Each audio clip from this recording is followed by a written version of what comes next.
और यात्रा में क्या आश्वासन दिया कि अगर इनका बस चले तो धारा 370 ये पुनः स्थापित कर दे। आज की डिबेट में कांग्रेस नेता राहुल गांधी और बीजेपी नेता स्मृति ईरानी के बीच जोरदार डिबेट देखने को मिली।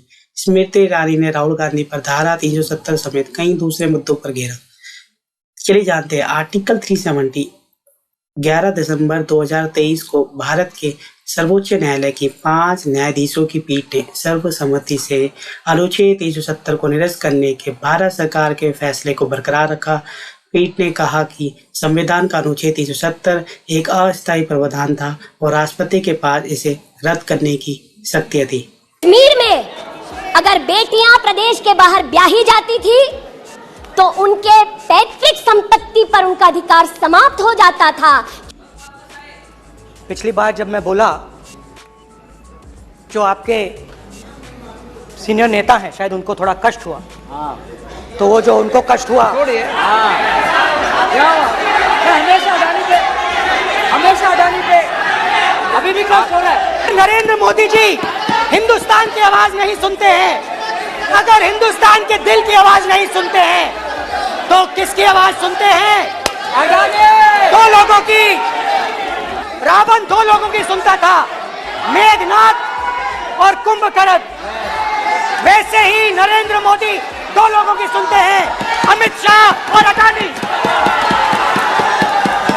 1993 में मुंद्रा पोर्ट में कांग्रेस की सरकार ने अडानी को जगह दी।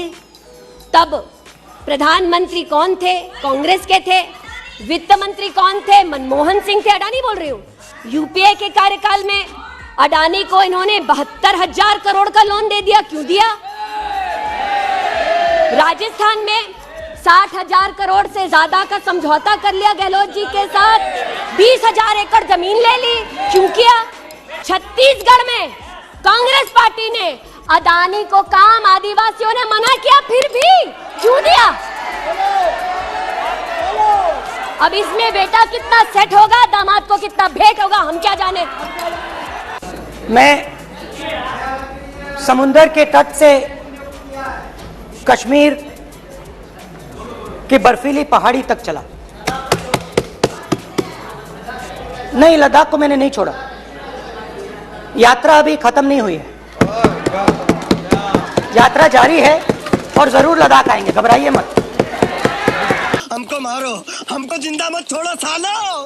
हम कोई मंदिर का घंटा है कि कोई भी आके बजा जाता है। यात्रा में गए और यात्रा में क्या आश्वासन दिया कि अगर इनका बस चले तो धारा 370 ये पुनः स्थापित कर दे। कश्मीर में अगर बेटियां प्रदेश के बाहर ब्याही जाती थी तो उनके पैतृक संपत्ति पर उनका अधिकार समाप्त हो जाता था, क्योंकि इन्होंने धारा 370 लगाई कि जिन वादियों को हिंदुस्तान ने खून से सना देखा है, जिन वादियों में गोलियों की आवाजें हर दिन सुनाई देती थी, जब ये उन वादियों में गए तो जैसे कश्मीरी कहते हैं शीन जंग कर रहे थे, बर्फ के गोलों के साथ अपने के किसी परिजन के साथ खेल रहे थे। अध्यक्ष महोदय, ये तब संभव हुआ जब प्रधानमंत्री मोदी ने धारा 370 हटाई। हमारी जनता की आवाज है, दिल की आवाज है। उस आवाज की हत्या आपने मणिपुर में की। इसका मतलब भारत माता की हत्या आपने मणिपुर में की। मारा आपने मणिपुर के लोगों को, मारकर भारत की हत्या की है। आप देशद्रोही हो, आप देशभक्त नहीं हो, आप देश प्रेमी नहीं हो, आप देशद्रोही हो। आपने देश की हत्या मणिपुर में की। कांग्रेस पार्टी के एक नेता ने कश्मीर में रेफरेंडम की बात की। अगर हिम्मत है गांधी खानदान में तो इस सदन में और इस देश को बताए कि कश्मीर को देश से हटाने की साजिश में कांग्रेस के उस नेता का वक्तव्य क्यों है? You are not India because you define corruption in India. You are not India because you define incompetence. You are not India. Ravan 2 लोगों की सुनता था। रावण दो लोगों की सुनता था, मेघनाथ और कुंभकर्ण। वैसे ही नरेंद्र मोदी दो लोगों की सुनते हैं, अमित शाह और अडानी।